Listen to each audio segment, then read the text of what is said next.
a lot of the substructure can be hooked at galvanized steel, and that's a little bit more, you know, more supply options with.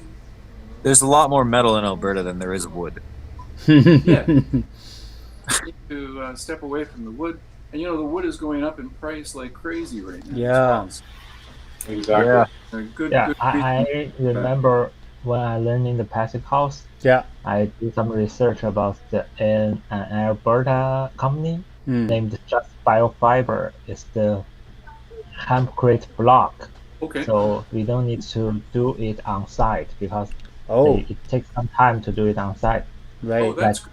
that, Use like block. Yeah. the traditional uh, hempcrete, but this is already do it like a Mhm, block, like mhm. Lego block. Oh, like So Lego. it Yeah. save a lot of Easy to time build. to do. Yeah. well, that'll Yeah, be useful. Yeah. yeah. Very nice. They named just biofiber. You can search and see Biofiber. that how. Yeah, just biofiber. Bio. Good. It's very interesting. Yes. See? Bio. Yeah. Yeah.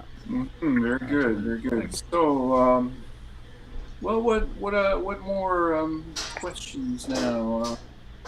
By the way, did we get you the file? Because we said we'd we'd get you the 3D file. Yeah, I think Unfortunately, it's Okay. I haven't.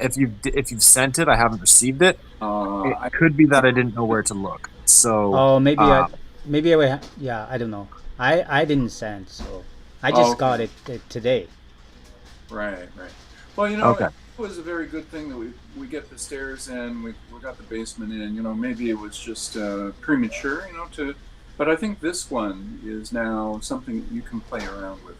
Yeah. Yeah, this is honestly, as it sits this way, Mhm. even with like, sorry, I'm just reviewing everything, and I was like, and even with there being a just, I'm not sure if that's a bathroom in between the wall there. there is no rush. No rush. So, 3 bedroom, 2 bathroom. There's yeah, okay, yeah, it is a bathroom. Okay, one I and a couldn't half bath tell. on each side. 1.5, right? One full bath and one just a half bath Yeah. on each. Yeah. Okay, yeah, no, that looks like, I really like that design, and I think that is perfectly workable. Yeah. And of course, if we want. These are big rooms too. They're like, Yeah. Yeah, like Huge. if I can see this correctly, this is 12 by 12, is it not? Yeah. And then that one Oh, yeah. room to the far left is 15 or something. Yeah, all this of may be 12 by 18. Yeah, The rest maybe 12 by 12. yeah, those are huge rooms, and that Yeah. is, I Yeah. don't know, I think that's a pretty decent layout and design. So you could have, is that a door, Young, that comes in by the kitchen? Just by the kitchen on the outside wall, or it's a window now? Here is a window. It could be a door into the apartment from. Yeah, it could be the door. Yeah. Yeah. Yeah. That could be a door too. Yes. Yeah. Yeah. Yeah. Door. You just enter into kitchen. Yeah, Wife and likes this that. has 2 door. We can Oh, that's separate cool. the 2 living space. Mm-hmm. Yeah, So the middle is Okay. the center is the common space. Yeah. And here are 2 separate entrances to get into different living rooms. Mm-hmm. yeah, okay, I see that. That looks good. Yeah. One of them. So one of them is a door that just kind of is beside the downstairs, and one of them is one that goes beside the start of the landing. If I'm Yeah, interpreting this is that. the star, and this under the second floors. Yeah, okay, that's what I thought. I was just making sure I was interpreting the design measurement height correctly. Mhm. 'Cause, Yeah, it's correct. yeah, that's very clever. I like that utilization. Right, and the big grid, the modular grid is 12 by 12 feet. So all these Yeah. the sides are 36 feet on the outside side there. Yep. 3 times 12, 36, and so on. Yeah, so we can play around with that, but we keep to that grid, right? We're not flexible on that. No, I'm good on that. I like the grid design. What's up above, right? What's up above is a standardization. So those columns have to go down through the basement, and that kind of creates a grid. But 12 feet wide is pretty good open space. Like that's quite a bit more space than I think I have. So okay, right. that I think I like that design. All right, fantastic. I think that would be the most workable and livable option I've seen. Mm-hmm. And I'm not really sure if it'd be worth even trying to edit for me, anyways, because I'm not sure what I could do better. Yeah.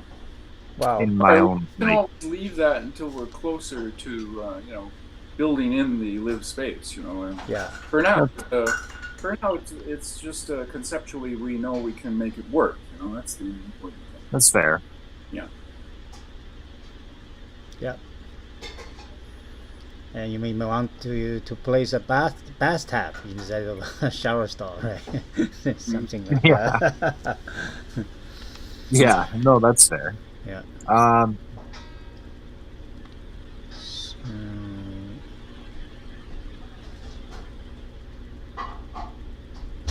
All right, so I would say the next steps are that we focus on our quotation to deliver the building shell, right? It's basically prefabricated metal structure. Really? Wait, I just all of the like a kit, right? Comes to the site, you don't do any cutting or any kind of fabricating at the site. We just put it up. And that's all the columns and wall framing, basically. Then we have the infill, right? That's where we bring in those blocks and build up the outside walls. Yeah. Yeah. Side walls, and then we have the inside partition walls and so on. That would, yeah. So we can come up with an estimate for all of those steps and elements, and kind of break it down a little bit, and come up with the estimated total. Okay.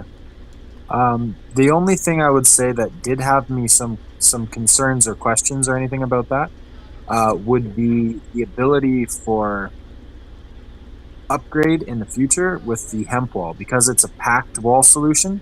If you were to having to redo or rerun or reroute some sort of wiring on the electrical system, the only concern I would have is if you initially run it through the walls, you would have to either tear out the wall or break out that portion of the wall to rerun it, or establish a unique system of tubes, which would potentially work. But that would be the only thing internally for the electrical and wiring structure that would cause me any concern in the use of hempcrete. For the external wall structure, I could see it being perfect for all the design uses and its integrity for that. Yeah. But in the internal structure, I wasn't sure if there would be any issue, or if that's what you were thinking in your time. Yeah, I think that it's really good to do all the wiring and plumbing on the internal walls, and we can also approach from below. By the way, underneath the structure, we have crawl space everywhere, so we can basically come up through the floor. And okay. And when the exterior walls are completely, with no, breaks and vapor barrier, or, it's nice that the exterior wall is quite like monolithic in a way. That's true. I do enjoy having a solid and monolithic style of architecture in my exterior walls. So you will have a lot of light coming from above with our skylight. Yeah. Yep. In the center there, and so we can use energy efficient windows and not have too much energy deficit from loss. Yeah. From windows, which is at this point sort of the worst energy loss actually would be the windows. Yeah, because windows are the ones that are Yeah. the least insulating. You'll get yourself some good quality windows, and overall we've got a lot of geothermal energy that we're capturing, so we're not too worried about those kind of losses really. That's fair.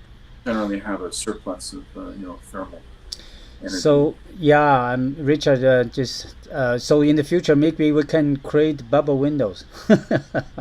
Yeah, it's one thing about the bubble windows is that they may not be good view windows, and I believe when people have windows, so they have a beautiful view. Yeah. Well, that's why I think it's mostly about working with the roof. Yeah, roof. Yeah. All that solar energy. For sure. And then having a reasonable amount of windows that are nice windows that give you good. Yeah. Good outside views, and we like I said, we don't have to worry too much about the energy efficiency of the windows. It will be our worst sort of loss case, but we'll have so much surplus. That's right, surplus. Yeah. That we don't really kind of worry about that. We don't have to overthink it. Yeah. Good. Mm-hmm. Wow. Yeah. Yeah, we're not like on the edge of being self-sufficient thermally, right? We're way over capacity. Over capacity of thermal energy, for the heating cooling. Yes. So that gives a certain flexibility as well in some decisions that other places would be like, oh, you can't do that because you'll not have enough heat balance. In our case, well, it's not a problem. Yeah. Not too much of a problem. Yeah. I like the design. It's coming. The way it's coming together has got me really hopeful and excited to get it started. Truthfully. Yes. Like, okay, I like it. Let's go.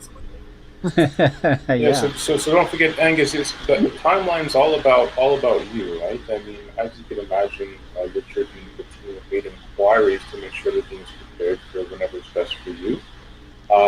So I love the session we're having. I always like the fact that you give us what it is you have as far as what you're thinking at the time when you're looking at the design. So if you don't believe there's much else to modify, right? Obviously, as I suggested, I definitely would recommend having a few points of entry. But let's just touch on the last point you're making as far as the future. So I know moving forward, you mentioned that you might want to add something. So is there something that you have in mind that you wouldn't add now, but would like to definitely add in the near future to this design?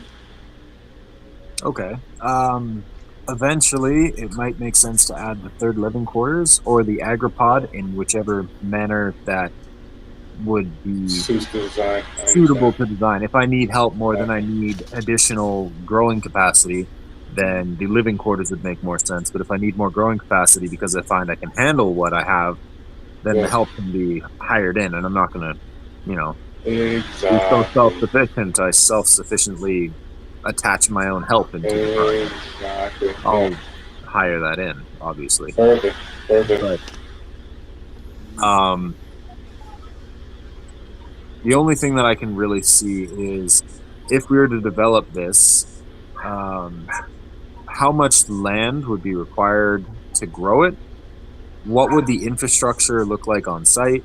And how, if we're hooking up to the grid connectively, would we be able to build our structures in such a way that bouncing the electrical current from, say, the telephone pole into the property to the first building to the second, if there's a second building, I'm not sure if they're going to all be attached or if they're going to be separate if we were to build that giant 5-story AgriPOD, or if you wanted to keep it with the design where you have the two and then they branch out in that open space either north or south of the design of the point there, or if it would make sense if I'm going to build a chain of them to have them separate from the living arrangements and have the agripods themselves be the chain that expand off of each other and the city pod or whatever it might work out to be.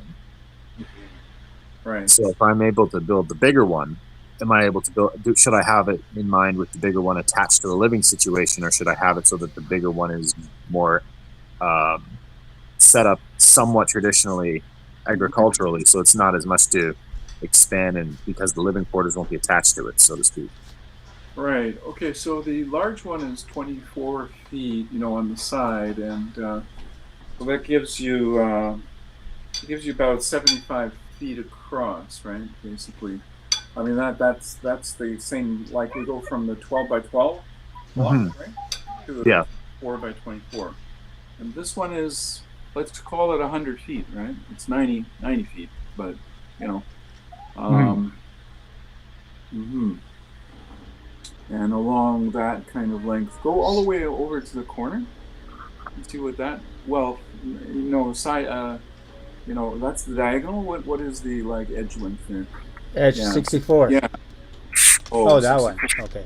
Yeah, out to where it becomes like a square. Yeah. The theoretical. Yeah. That's 64.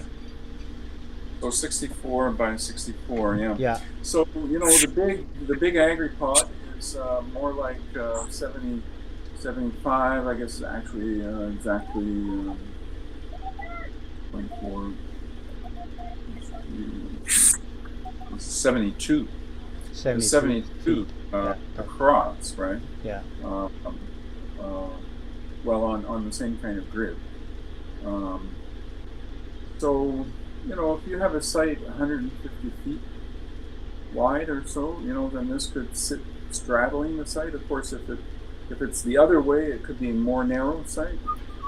Okay. Across the corners of the arrow. Sorry, I for some reason I'm not able to see the screen now. Oh, okay. Are you on Young's? Touch the Y. Yeah, it's for some reason not going to that.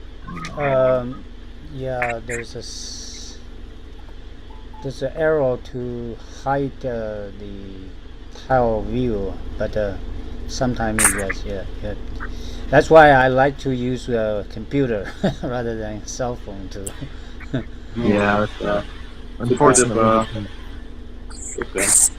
Yeah, well, I think we'll figure out. What we can do is give you some placements. We can give you some kind of plot plan with a sort of a typical. There we go. Okay. Oh, okay. Got it. So like it could be on the plot this way, right? And or it could be where the arrow is sitting across the plot. Then it's going to be bigger. It's going to need a bigger site in terms of the width of the site, let's say. So this one. So that's 64 by 64, the big square sort of thing. Yeah. And if you have 20 feet on each side, that's about 100 feet, right? Yeah. Okay. 2 courtyards. But 100 foot wide site by, let's say, at least 100 foot deep. Let's maybe 150 or 200 feet deep would be better, because then you'll have space in the back and in the front. And then if you're looking at then locating the agripod beside, well, the agripod at about 72 feet across could be on the same site, to the north, and it would fit, right? It would fit even on this layout here, because this is 64. Okay. Yeah. This is 64 feet across, yeah. But the agripod by itself is 72 feet. Yeah. 72 feet across. So it's not, it's not that. It's as big as this structure. So it's, well, it's bigger, a little bit bigger. Yeah, exactly. Okay. So it could fit on a site. They could be separated. They could just have a corridor. Yeah, connected. Going across. So we don't have to do those geometric situation, where it looks like a snowflake. Oh yeah. Beautifully hooked together. No, we don't need to do that. That's just kind of a little bit, for the stylistic flair. Exactly. as a village pattern, that's where it gets interesting, because then you propagate that module. Yeah. Yeah. So let's say a plot that is 100 feet by 200 feet. You could do this, and then you could do an agri-plot. Okay. Or, add another PyraPOD 8. So on a just so that I have a way to wrap my head around how I could build this. If I had 100 acres, Yeah, here it is. what would be the limit of about 100 acres in a say rectangle? Well, an acre is about 200 by 200 feet. That's. I think you should have about an acre or half an acre to start. Minimum, just to do the one we've been looking at. Okay. Then, if you want to, easily expand, like to this one, or to add the agri-pod, then if you have at least an acre, 200 by 200, you can do that. So I could get away with thus far building this design on an area no more than say 10 acres. This design will fit on 1 acre. Yeah.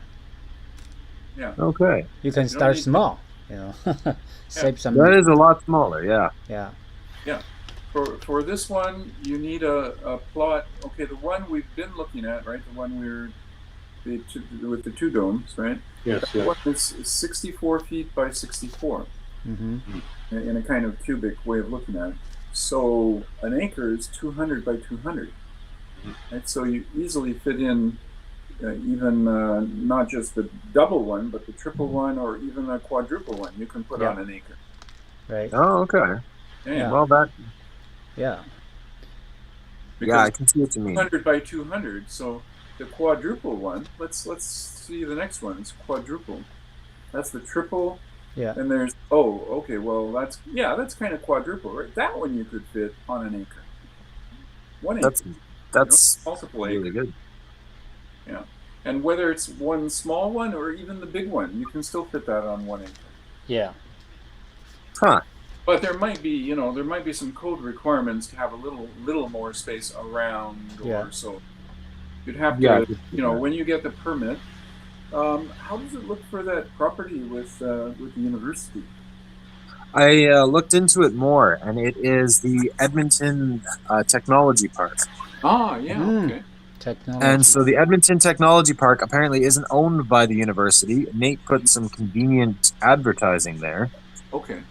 And but no, apparently they're separate. And so when I looked into it further, I went to this site called kellyurban.com, and it's farmland areas and various agricultural and commercial sites. And that piece of property was listed for the low price of $3.6 million. Well, so you see, here's the situation though. The owner, they've already invested. They're probably not really interested in selling, but I'll tell you what they are interested is to have a client on the site, right? To validate, their intention that this is an industrial park, right? There's not much industrial park when there's no industries, and to get a high-tech industry like this, the guy should basically give you an acre, so that everyone would be impressed, and come and see.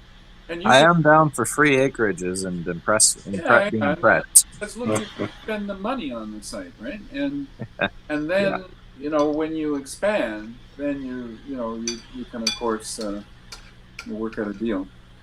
That's true. If you're saying that we could fit the 2 dome and 2 agripod, or 2 large agripod structures on a say 1 acre or 2 acre concept. Yeah. If you gave yourself some space and living arrangement for equipment and parking or whatever. Sure. Realistically, you could start a fairly sizable greenhouse business on something 10 to 20 acres. Yeah, and this is really high-tech stuff. And if it is close to the university, then you can also build that relationship. And this developer may be so happy that he'll provide the financing for it. I agree. Sorry, I I was proceeding with a little bit of a skewed thought process here, because don't forget, I'm used to traditional farming where you don't break even unless you have 1,000 acres of planted crop. So I'm thinking, okay, so if I were to get something like a tenth of that, if this is say a 10 times profitable, a tenth of the profitability margin of a base land use for crop farming, makes sense that 100 acres would still be a viable option. But if you're saying you can fit something that would generate ridiculously, it's a whole new calculation. And exactly. From 1 acre, you can have $1 million farm operation on it. Yeah. So that opens up a lot more options then, because I've been looking in areas that are anywhere north of 60, 70 acres thinking I've really got to find a way to make this enormous, as opposed to finding a way to make it as space logical as I could. When you make it, even just going to 1 hectare, you're going to have a revenue of $30 million on 1 hectare, which is about 2.5 acres, right? Yeah. Oh my God. $30 million. This is not traditional agriculture. This is no, you're correct. Yeah. And I've realized just how much of a factoring I had erred by that's why I asked you, like, how much land usage will this take up in terms of the commercialization aspect? Because like if you're going large, like how much space is large? That's what I was trying to calculate, and my brain wasn't doing an adequate job of it, and I knew it, and I didn't understand where I was wrong. So you know, good conversation. The developer, what we could do is get on a call with him. I've spoken with a lot of developers in the U.S. I haven't spoken with that many in Canada, but you know, I kind of have a good feel for, you know, what a developer is looking to achieve.